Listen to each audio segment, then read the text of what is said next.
I dropped from Reed College 6 months after I entered, but continued to go to lectures and live on campus for another 8 months, until I decided to give it up for good. And the time it was scary pretty, but looking back I understand that it was one of the best decisions I ever made.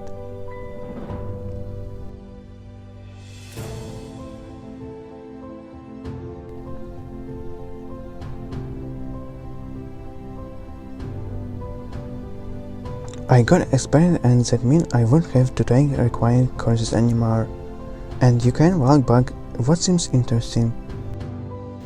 But things weren't so good. I did not have a dorm room, so I sleep on the floor in my friend's room. I cleared and rented Coke bottles for 1 cent to buy my food. Walked 6 miles through the city every Sunday. Once a week to eat well with Christmas. And most of the things I have encountered by following my curious and intuition turn out to be priceless.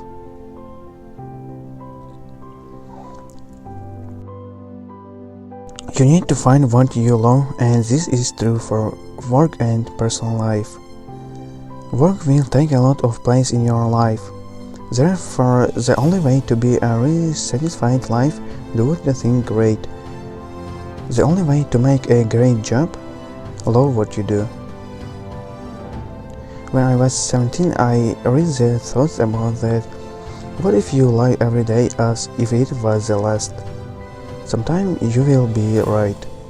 It made a strong impression on me, and since then 32 years, every morning I look in the mirror and ask myself, if today was the last day of my life, what I want to do, what I am going to do.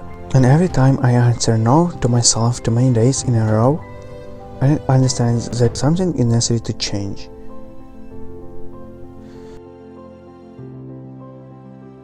The memory that we all are going to die soon best helped me to make big decisions in life. Because in the face of death, almost everything loses meaning.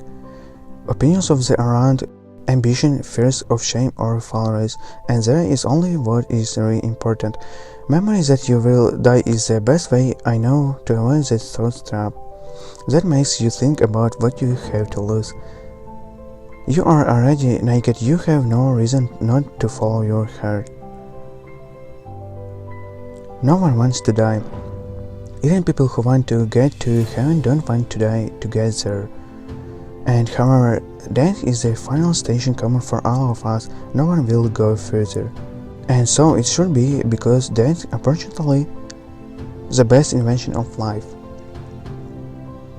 For life, she is a change agent. She clears the old to give room to the new. Now the new is you, but a little time will pass and you will gradually be that old what to get out of the road.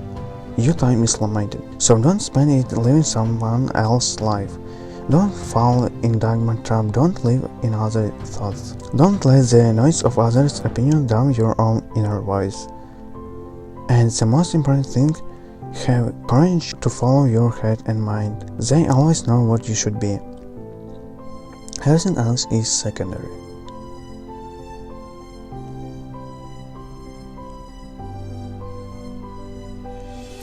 In the time of my youth, there was a great magazine. Talk of everything in the world. He was one of the Bible of my generation. A guy named Stuart Brand published it near here in Menlo Park. It was in the late 60s, before the invention of computers, so it was done all by hand with the help of type machines, scissors and Polaroid. It was something like Google on paper, but 25 years before Google. The edition was idealistic, full of great tools and ideas. Stewart and his team made several issues of the magazine, and when that fully light his mission, he started to realize the final that it was the middle 6 years. On the back cover of the magazine was a photograph of a rural road made in the early morning. The road that adventure lovers usually each step. There were words under this photo. Stay hungry, stay foolish. They were out of the game, and this was their favorite message. Stay hungry, stay foolish. I always wished it for myself, and now I would like to wish it to you. Stay hungry, stay foolish.